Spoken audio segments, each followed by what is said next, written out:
nome do Pai, do Filho e do Espírito Santo. Amém. Vinde, Espírito Santo, enchei os corações dos vossos fiéis e acendei neles o fogo do vosso amor. Enviai o vosso Espírito e tudo será criado e renovareis a face da terra. Oremos, ó Deus, que instruístes os corações dos vossos fiéis com a luz do Espírito Santo, fazei que apreciemos retamente todas as coisas, segundo o mesmo Espírito, e gozemos sempre da sua consolação, por Cristo Senhor nosso. Amém. Ó Maria, que é Mãe de Deus e nossa Mãe, vinde em nosso auxílio e interceda por nós durante todo esse estudo. Ave Maria, cheia de graça, o Senhor é convosco. Bendita sois vós entre as mulheres, e bendito é o fruto do vosso ventre, Jesus. Santa Maria, Mãe de Deus, rogai por nós, os pecadores, agora e na hora de nossa morte. Amém. São Miguel Arcanjo, defendei-nos no combate. Bom, hoje nós começaremos um curso ou um estudo direcionado e denominado As Mulheres da Bíblia. E por que nós nos interessamos tanto para analisar a vida dessas mulheres que, durante a história da salvação, tiveram um papel tão importante? É porque muitas e muitas vezes nós fazemos a análise apenas das grandes figuras históricas, que são os patriarcas, os próprios juízes e outras pessoas, profetas, e esquecemos de ver a perspectiva das mulheres que fizeram, sim, parte da vida dessas pessoas. Então, nós resolvemos analisar, por primeiro, o porquê dessa diferença entre homem e mulher, que nos faz ver que algumas vezes foram deixadas de lado, sem essa análise mais aprofundada por parte da grande maioria de nós. Meus irmãos e minhas irmãs, para nós hoje queremos ressaltar que homens e mulheres foram criados por Deus. Como é gratificante e lindo vermos que o fato de sermos criatura do Senhor é sinal de que Ele nos desejou, de que Ele pensou e fez cada um dos detalhes que nós temos, tanto homens quanto mulheres, na nossa perspectiva, nas nossas perfeições, somos revelação da perfeição do Senhor. Nós podemos ver na palavra, lá em Gênesis, no capítulo 1, se você tiver com a sua Bíblia e quiser me acompanhar, é Gênesis, capítulo 1, versículo 26. Então Deus disse: façamos o homem à nossa imagem e semelhança. Então somos imagem e semelhança de Deus. Mas você vai me perguntar o seguinte: mas Deus é homem ou Deus é mulher? Por óbvio que Deus não é nem homem e nem mulher. Deus é puro espírito. Mas Ele nos fez a sua imagem e, como eu já disse, na revelação das nossas perfeições, naquilo que em nós é mais perfeito e nos completa, podemos ter um pouquinho de conhecimento da grandeza e perfeição que é o Senhor. Continua aqui na palavra que Ele reine sobre os peixes do mar, sobre as aves dos céus, sobre os animais domésticos e sobre toda a terra, e sobre todos os répteis que se arrastam sobre a terra. Deus criou o homem à sua imagem, criou-o à imagem de Deus, criou o homem e a mulher. Então, meus irmãos e minhas irmãs, o Senhor nos criou, homens e mulheres. Homens diferentes de mulheres, mas em igualdade de dignidade. Sim, nós fomos feitos ambos à imagem e semelhança de Deus. Então, dignos nós somos quando vivemos essas diferenças. Ora, vamos ver durante todo o nosso curso que as diferenças de mulheres e homens devem ser respeitadas. Fisicamente, biologicamente, somos feitos diferentes e também na vida, na posição da família, mulheres e homens devem ser e ocupar espaços diferentes. Pois, quando tentamos mudar aquilo para que Deus nos fez, nós simplesmente deturpamos a criação do Pai. É o mesmo que, por exemplo, chegarmos para um criador de uma máquina espetacular ou um computador de extrema geração e dizer a ele que a função daquela máquina maravilhosa é usada na sua casa como apoio de papel ou para que a porta não bata. Estamos usando, é lógico que se você colocar um computador pesado, ele vai impedir com que as folhas voem, mas a função para a qual ele foi criado é muito maior do que essa. E assim, o mundo de hoje, em nome de uma falsa igualdade, fica dizendo que nós mulheres devemos ocupar os lugares de homens. Isso é uma mentira. Especialmente para você, minha irmã, que como eu, sai de casa todos os dias também para trabalhar como os nossos maridos.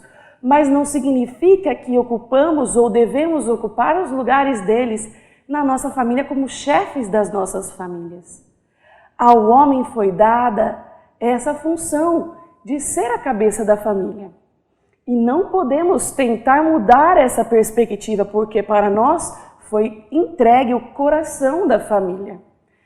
A nós mulheres foi nos feito um ser mais doce, mais suave. E ao homem toda aquela rudeza, aquela grosseria muitas vezes. E o que nós devemos fazer, minhas irmãs, é, com a nossa gentileza, com a nossa doçura, tentarmos transformar os nossos maridos um pouco mais doces, um pouco mais gentis. É a nossa união, é na perfeição da nossa união que reina a sabedoria de Deus. Mesmo no corpo biológico, nós percebemos que para a criação, ou melhor, para a cocriação, porque somos co-criadores com o Pai, para gerarmos a vida junto do Senhor, é preciso da participação de ambos. A mulher sozinha não gera e nem o homem sozinho. Por mais que o mundo de hoje nos atribua inúmeras tecnologias, mas sabemos que são necessários um homem e uma mulher para que venha ao mundo uma nova vida, uma criança. Então, biologicamente, devemos nos unir para que exista e seja gerada a vida. E durante os nossos dias como família, também devemos nos unir e não um ocupar o lugar do outro. A grandeza e a beleza do Senhor se dá na junção da carne. Por isso que quando fomos nos unir no sacramento do matrimônio, nos tornamos uma só carne. Não deixamos de ser um e outro, íntegros e inteiros em cada um, mas na nossa união, na diferença de cada um de nós, é que reina o amor, a sabedoria, o perfeito de Deus. Então, não deixemos que essa falsa ideologia do mundo chegue na nossa família, porque o que o mundo nos prega é muitas vezes que nós mulheres devemos falar grosso, sermos mandonas, tentarmos ser igual àquilo que o homem tem feito, inclusive na parte ruim. E aquilo que era antes positivo e negativo passam a ser dois polos iguais, que ao invés de se atraírem, acabam se repelindo. E as famílias acabam se dispersando, terminando, e tantos são os divórcios e separações que hoje nós vemos, tendo fim das famílias que são a morada primeira do Senhor. Minhas irmãs, meus irmãos, esse curso que nós vamos fazer, esse estudo de várias mulheres da Bíblia, ele não é exclusivamente de mulheres. Pode ser e deve ser também feito por aqueles homens que têm amor e paixão pela palavra e desejam fazer a vontade de Deus. Porque dentro da palavra de Deus, tanto no Antigo como no Novo Testamento, veremos que existem mulheres que muitas vezes não sabemos sequer o seu nome, mas que tiveram importantes participações dentro da história da salvação, que culminou e termina conosco nos dias de hoje. E é através da análise do comportamento dessas mulheres, algumas de comportamento admirável, comportamento que devemos seguir, por exemplo, e outras que devemos ter como exemplo negativo, para não fazermos como elas, que acabaram terminando muitas vezes numa morte horrível. Meus irmãos, minhas irmãs, Nas mulheres da Bíblia e nos grandes homens da Bíblia, vemos que cada um deles viveu aquilo que o Senhor, para qual ele foi criado. Nascemos nós para sermos homens e sermos mulheres. Não é tentando ser aquilo que não somos que seremos melhores. Pelo contrário, só seremos infelizes tentando ser algo que o Senhor não nos sonhou, algo que o Senhor não nos desejou. Minhas irmãs, especialmente a vocês, caminhemos na docilidade, caminhemos sendo aquilo que o Senhor nos quis. Não queiramos ser melhores ou maiores ou mais importantes que nossos maridos, porque viemos e nos casamos, ou não só maridos, não estou falando só apenas para mulheres casadas, mas para os homens que estão em nossas vidas. Devemos ser para eles auxílio, sinal da graça do Senhor. Um momento mariano, muitas vezes, o perfume de Maria que reina e que existe em cada uma de nós, que Nossa Senhora nos deu de presente, nós devemos exalar. E eu gostaria de lembrar que, sendo coisas diferentes, só deixamos de realizar toda a beleza que o Senhor colocou em nossas vidas. Toda vez que você olhar para a lua, numa noite especialmente de lua cheia, em que o nosso coração se enche de alegria e de gratidão pela criação do Pai, que nos presenteia com uma noite linda, lembremos-nos de que a lua não tem luz própria. A lua reflete a luz que o sol está lá e batendo nela para que ela ilumine a noite.